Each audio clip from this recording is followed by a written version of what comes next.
হবে, বুঝতে হবে পরীক্ষা কিন্তু ততই শক্ত মজবুত হচ্ছে। ধৈর্যের পরিমাণ তার চাইতে অনেক গুণ বাড়িয়ে দেন, দেখবেন ফলটা এত মধুর হবে আপনি নিজেই অবাক হয়ে যাবেন। লাইক বাটনে একটা ছোট্ট চাপ দিয়ে দেন। আসসালামু আলাইকুম, welcome back to my channel. সবাই কেমন আছেন? আশা করছি যে যেখান থেকে আমাকে দেখছেন বা শুনছেন না কেন, আল্লাহর রহমতে সবাই ভালো আছেন। আশা তো আমি করতেই পারি, যেহেতু আমি দূরে কাউকে ওইভাবে কাছে থেকে দেখতে পাচ্ছি না, তবে আমি আশা করছি সবাই ভালো আছেন।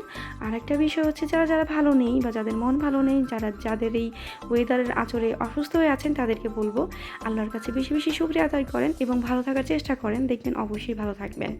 আর আমি আল্লাহর রহমতে এবং আপনাদের দোয়া এবং ভালোবাসায় আলহামদুলিল্লাহ ভীষণ ভালো আছি। চলে আসলাম সুন্দর একটি সকালের সুন্দর একটি দৃশ্য, না রোদ না ছায়া না কি একটা অবস্থা, একদম মিডিয়াম মধ্য মধ্য একটা অবস্থা নিয়ে চলে আসছি সকালবেলা।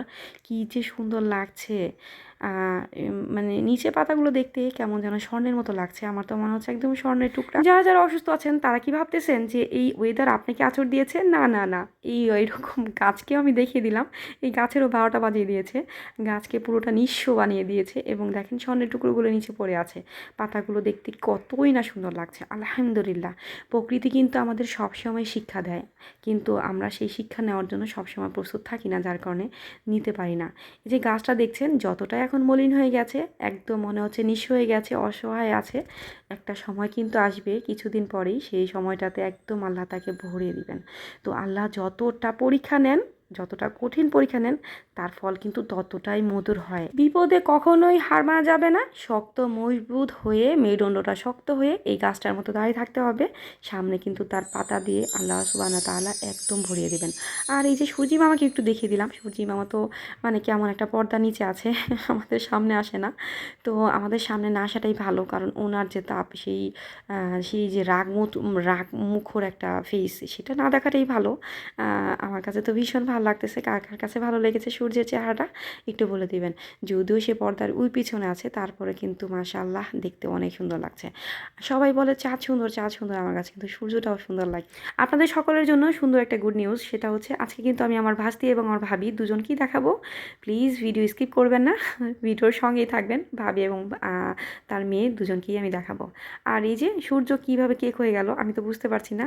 তো যাই হোক, এটা তো সূর্য ছিল না, এটা ছিল কেক। তো আমি কিন্তু বলেছিলাম গত পরশুদিন আমার ওহি মামুনিটার জন্মদিন ছিল, তো এটা কিন্তু আমরা কিন্তু কেক টেক কাটি না। তারপর দেখা যায় তার মামারা ভীষণ আদর করে, যার কারণে তার মামাই কেকের ব্যবস্থা করেছিল। তো যাই হোক, তার নানু বাড়িতে আমরা কিন্তু ইসলামিক যারা চিন্তা ভাবনা করি তারা কিন্তু বার্থডে উইশ করি না, বা দেখা যায় যে বার্থডে পালনও করি না। কিন্তু ওই কিছু কিছু ভালোবাসার মধ্যে কিন্তু আমাদেরকে জড়িয়ে যেতে হয়। তার মামাকে কোনোভাবে ম্যানেজ করা গেল না, যার কারণে বাধ্য হলো কেকটা আনতেই। তো এটা তার মামাই দিয়েছিল।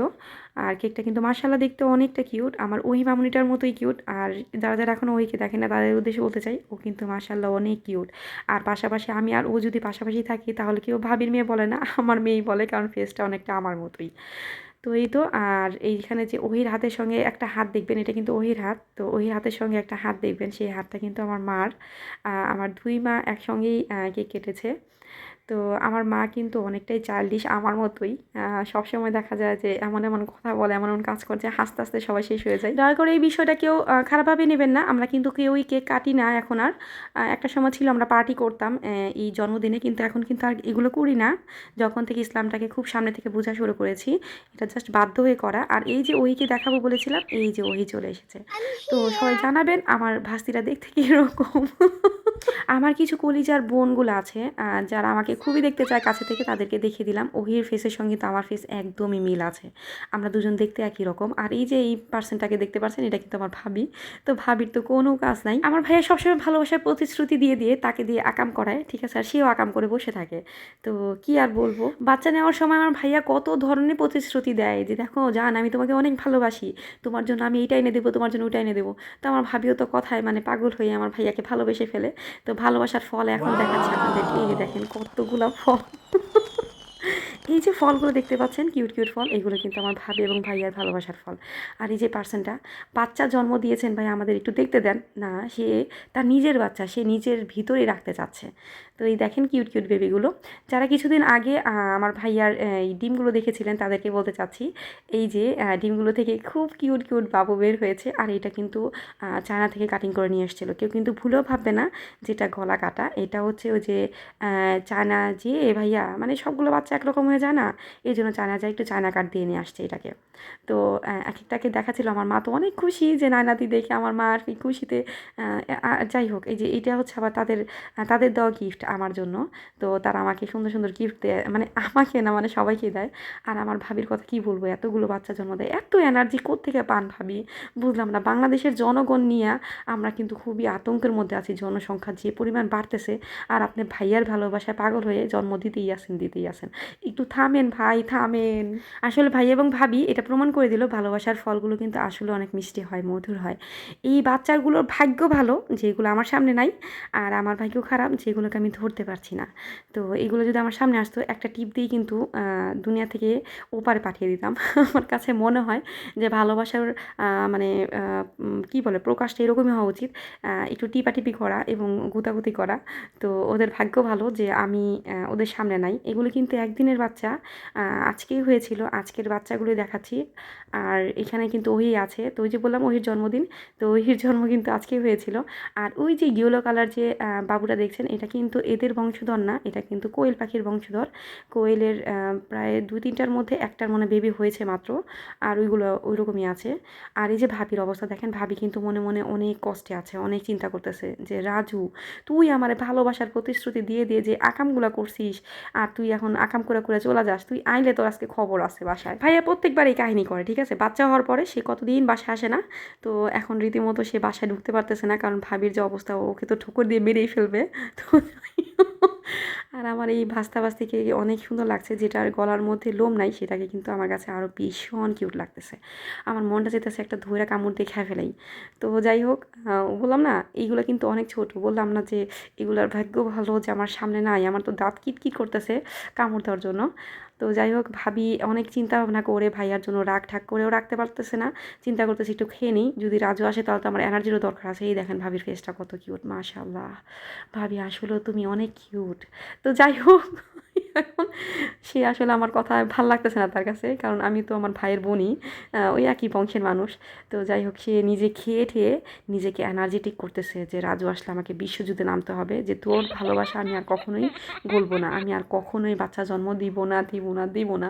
মানুষের কাছে কত অপমান হতে হয়, আমি এত শিক্ষিত, মাস্টার্স কমপ্লিট হয়েও এতগুলো বাচ্চা জন্ম দিচ্ছি, কীভাবে সম্ভব। আসলে এইগুলোর মধ্যে আমার ভাবিরও দোষ আছে, ঠিক আছে। ভাইয়া ডাক দেয় কক কক বলে, সে এত দৌড় দিয়ে চলে যায়, তাকে আটকে রাখা যায় না, সে ডিম রেখে চলে যেত।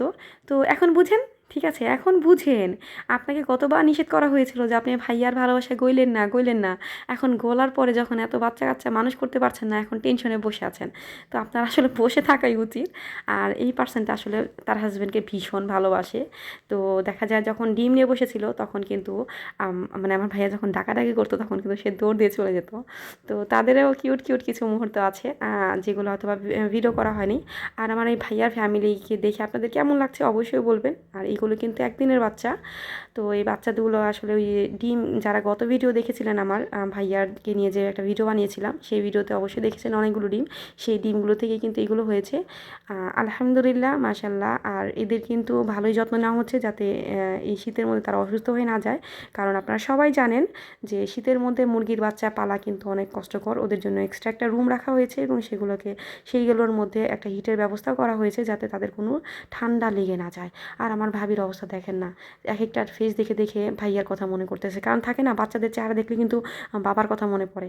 ঠিক আছে, আজকে চিন্তা করতেছে, আজকে তুই রাজু বাসায়, তোরে আমি মানে ঠোকরাইতেই শেষ করে ফেলবো, তোর আর দুনিয়া থাকার কোনো দরকার নেই। আর এই যে দেখেন এই যে পিচ্চিটারে কি দরকারে ভাই, এই যে বাংলাদেশের জনগণের এই অবস্থা, কে কাকে রাথি মেরে গুতা মেরে নিচে রাখতে পারে, এটাতেই তারা মানে বাঙালিরা বাঙালিরা এটাতেই নোবেল প্রাইজ পেয়েছে।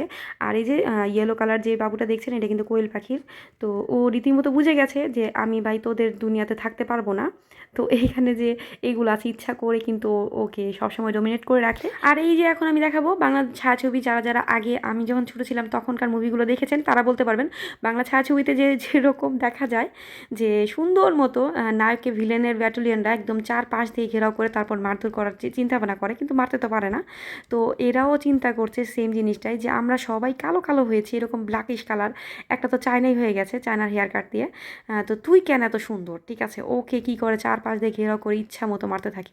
আর ওই বেচারাও এর জন্য ওদের কাছে থাকে না, কারণ ওদের ফেস ওদের পছন্দ না, ওদের দেখতে কালোর মতো লাগে। এই দেখেন চায়না স্বাদে বসি, চায়না সবসময় উপর থাকতে চায়, দেখেন কীভাবে ওর উপর দাঁড়িয়ে আছে। কেন রে ভাই, এতগুলো জায়গা আশেপাশে থাকতে ওর উপরই তোর কেন দাঁড়াতে হবে? এই চায়নাটারে ধরতে পারলে আমি আসলে টিপ দিয়ে মেরে ফেলতাম। কোন দিন যে দেখা যাবে আমার ভাবি ভাইয়ের জন্য সরকারের দিক থেকে মামলা চলে এসেছে, তারা এই বাংলাদেশের জনসংখ্যা নিয়ে কোনো টেনশন করছে না, বাচ্চার জন্ম দিতেই আছে দিতেই আছে দিতেই আছে, কী আর বলবো।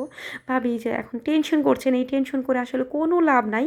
টেনশন সবসময় করতে হয় কাজ করার আগে, কাজ করার পরে কোনো টেনশন করে লাভ নেই। যা কাজ করার তো করেই ফেলছেন, জীবন যা ধ্বংস করার করেই ফেলছেন, এখন এইগুলার জন্য আপনার টেনশন করে কোনো লাভ নেই। খেয়ে দিয়ে একটু এনার্জেটিক হন, সামনে আরও ডিম দিতে হতে পারে। আর এই যে ও কিন্তু ওর ডানার নিচে কিন্তু এখন অনেকগুলো বাচ্চা, মাশাআল্লাহ। একটা সন্তানের প্রতি মার কি পরিমাণ ভালোবাসায় সেটা কিন্তু এই ভাবিকে দেখেই বুঝতে পারলাম। ভাবি আর ভাইয়ার ভালোবাসার ফসল দেখানোর পর কিন্তু এক লাফ দিয়ে চলে এসেছি আমার বাসায়। আমার বাসায় আরেকটা মোরগ আছে, এই মোরগকে একটু দেখিয়ে দিই। যারা যারা আমার লাস্ট ভিডিওর রেসিপিটা দেখে বলেছিলেন যারা ফুলকপি এখনও খান নেই মাংস দিয়ে, অনেকেই আছেন যারা খান নেই, তারা একবার করে দেখবেন, এটা কিন্তু অনেক স্বাদ হয়েছিল।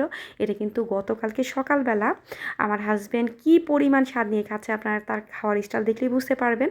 আর এই যে ফুলকপি, মাংস এবং এই যে ভর্তা করেছিলাম ধনেপাতা ভর্তা, এইগুলো একসঙ্গে করে এইগুলোকে খিচুড়ি বানিয়ে তারপর পরোটা দিয়ে খাচ্ছিল। আর তার তো একটাই কাজ, আমি সামনে আসলেই মুখের ভিতর ঢুকিয়ে দেওয়া। তো এতদিন পর গবেষণা করার পর আমি বুঝতে পারলাম আমার হাজব্যান্ড কেন আমাকে বারবার খাইয়ে দেয়। তো এটার একটাই কারণ, সেটা হচ্ছে মানে আমি যে পক পক করি তার কাছে শুনতে ভীষণ খারাপ লাগে, তো সে তো আমাকে কোনো কিছু মুখের ভিতর ঢুকিয়ে দিতে পারে না। এর জন্য সে এর জন্য সে খাবার সামনে থাকলে আমার মুখের ভিতর ঠুসে ঠুসে ঢুকিয়ে দেয়। চিন্তা করে যে খাবার মুখে দিলে হয়তো বা একটু পক পক কম করতে পারে, কিন্তু আমি তো তাতেও হার মানি না, আমি খাবার মুখে নিয়েও কথা বলতে থাকি। তো ও যে কী পরিমাণ অত্যাচারিত আমার প্রতি, এটা তো আপনারা এইটা দিয়ে বুঝতেই পেরেছেন।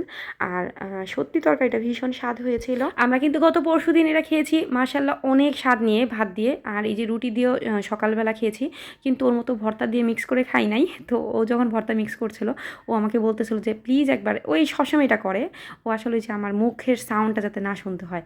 তো সবার উদ্দেশ্যে একটা কথা বলি, আমার হাজব্যান্ড কিন্তু আমাদের বিয়ে হওয়ার আগে ভীষণ কথা বলতো, ভীষণ বলতে মোটামুটি কথা বলতো, কিন্তু আমার সঙ্গে বিয়ের পর কিন্তু তার উনি বোবা হয়ে গেছেন, তার সাউন্ড চলে গেছে, তার সাউন্ড দুনিয়া থেকে গায়েব হয়ে গেছে। কারণ কি জানেন?